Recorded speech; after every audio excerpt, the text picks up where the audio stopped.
Hello everyone, I hope you are all doing well.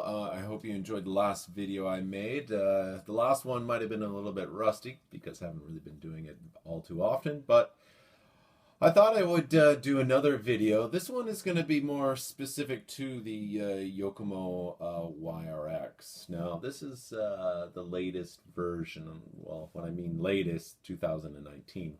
Yokomo will no longer produce a new chassis for the next year.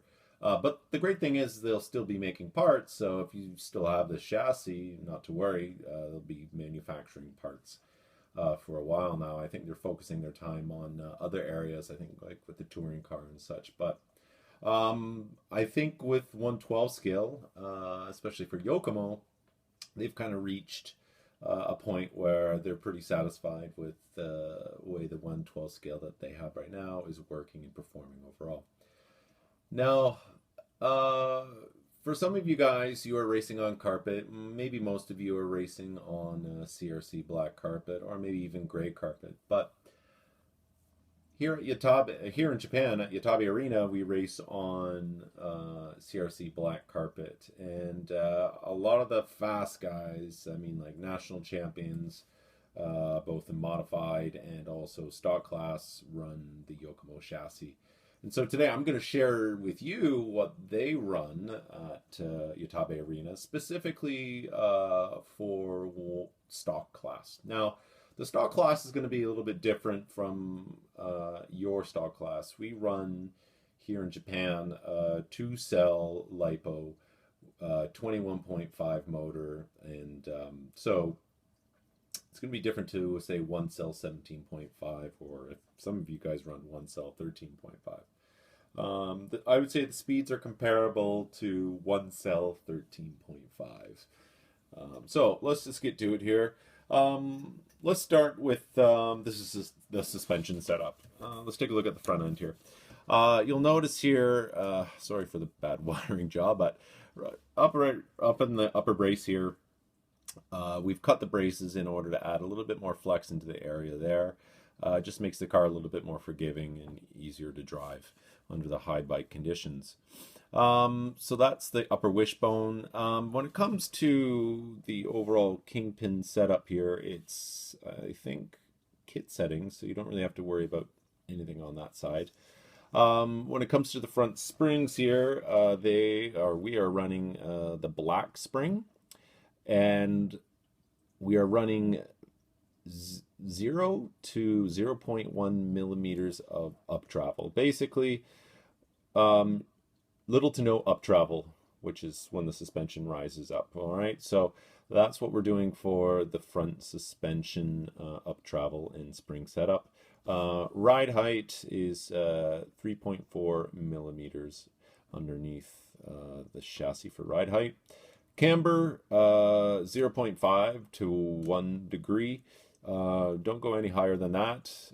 That's what a lot of the guys were saying at the track. Caster. This is another thing. You'll see here this caster setup here. You can measure with a camber gauge, an adjustable camber gauge. You want to run between 7 to 8 degrees of caster on both sides. And please be careful. You need to check the caster almost after any impact that you have. It will shift itself, so just be aware of that. So just to recap, cut the brace, black springs, 0 rebound, basically for the up travel. Ride height 3.4, caster 7 to 8 degrees. Shims underneath here, under the suspension arm mounts, you want to run 1.5. Always run 1.5. Don't change it at all, and then just go from there. Next, the steering setup, kit setting. What is that number?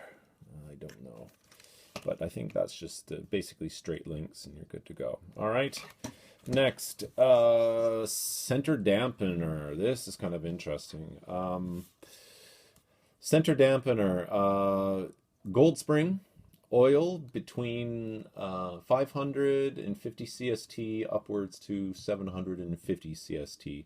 The piston size is 3-hole, but drill it to 6 holes, which is easy to do. Just kind of measure out the actual hole diameter and take a little fine drill and drill in 3 more holes, and you'll get 6-hole piston with that shock oil range I gave you. When it comes to the shock angle, I think it's pretty standard, so you're fine with that.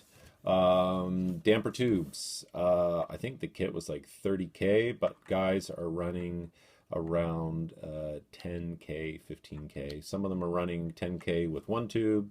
Some guys are running 10K with 2 tubes. It just really depends on what the conditions are like. Side springs. Everyone runs green, Yokomo green side springs. That seems to be the best one. Ride height under the pod and under the chassis plate here, like the main plate you got right here, and the pod 3.4. All right, so you'll start seeing a bit of a trend here where 3.4 millimeter ride height from front all the way to the rear is the way to go. That said, we need to take a look at the axle height spacers. The axle height spacer is 0.5. Let me see if I can get a wrench on that one. Take a look. I think it's 0.75, and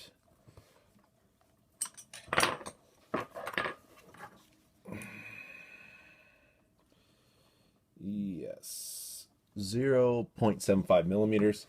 Run that axle height spacer in the position that I have right there. All right, where the 0.75 lettering is going to be, or numbering is facing at the top. And shims, make the car as wide as possible, and you'll be good to go. And that's pretty much it. So 3.4 millimeter ride height all the way across the car if you can. Don't worry if the ride height's a little bit lower or higher on the front. It won't really make a big difference with the car's overall handling. But try to make sure that the ride height is very close. Another thing that they mentioned is tire size diameter. The guys were saying 40.7 millimeters for the rear and 39.6 for the front. That is the best tire stagger combination you can get with this car. And the guys out there that are running the setup are absolutely flying. Unlike me, I'm a little bit rusty. I haven't done it in a while, but the car handles really well with this setup for black CRC carpet. So just quickly going over the springs, Yokomo black, Yokomo gold, Yokomo green, oil setup. You have 10K in the tubes here, 550 CST to 750 CST in the center damper here. Now you want to drill out the pistons to 6 holes. Basically that's pretty much it. Just balance out the car and you'll have a rocket ship of a car on black CRC carpet. And body of choice for a lot of the guys, they're running the Montec. I think it's the M20. And this is a definite body to run with this car setup. And yeah, you should be good to go. I hope this video was of help. It was just kind of thrown together. I thought, well, maybe some of you guys are still running the Yokomo chassis somewhere in the States or another country running on black CRC carpet. Very well, this might work out on gray carpet or ETS carpet. You'll just have to give it a try. Oh, one more thing. Battery position. As you can see here, the battery position is further forward. So you'll have to maybe put a foam spacer there and push the battery forward. You're probably wondering very quickly what the tire sizes are, or sorry, what tire compound. This on the front is Yokomo L-rubber compound, and on the rear is the Yokomo SA compound. You can also run SA rear and SA front, but a lot of the guys seem to like the L compound on the front and SA in the rear. Okay, hopefully this video was of help, and if you have any questions, give me a shout. All right, bye-bye.